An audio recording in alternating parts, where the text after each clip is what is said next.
brought you by Silver Pumps and Motors.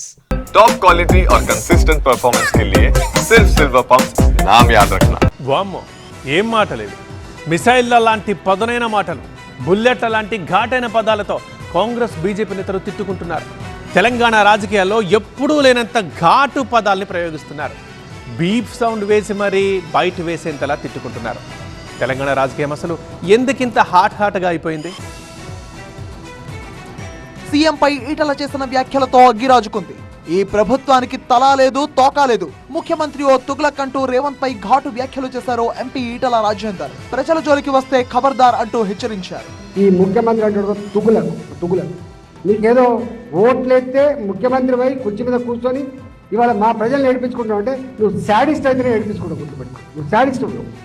నువ్వు ఎవరు చెప్పినా వింటలేవంటే నువ్వు సైకో అయితేనే ఇవ్వడు. నీ సిస్టమ్ను బాగు చేసుకో, కానీ మా ప్రజల జీవితాలతో చెలగాడమనే ప్రయత్నం చేస్తే ఖబర్దార్ చెప్పి హెచ్చరిస్తున్నా. జాగిరి కాదని చెప్పి తెలియజేస్తా ఉన్నా.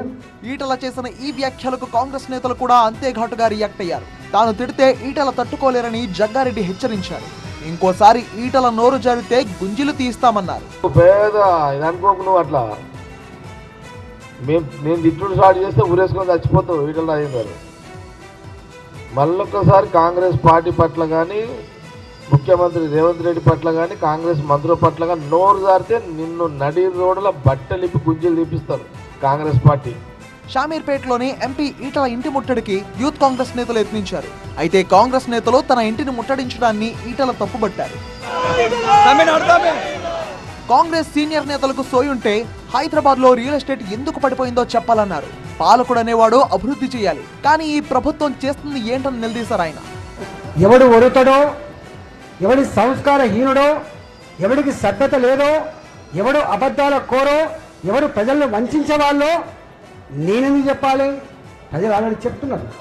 తెలంగాణ పేదది కాదు బిడ్డ, తెలంగాణను పేదరికంలో ముంచేసే ప్రయత్నం చేస్తాంది కాంగ్రెస్ పార్టీ. ఈ ప్రభుత్వానికి పాలన చేత కావడం లేదు, అభివృద్ధిలో రాష్ట్రం కుంటిపడిందంటే కాంగ్రెస్ ప్రభుత్వమే కారణమంటూ ఘాటుగా విమర్శించారు. అయితే కాంగ్రెస్ నుంచి కూడా అదే స్థాయిలో రియాక్షన్స్ వస్తున్నాయి.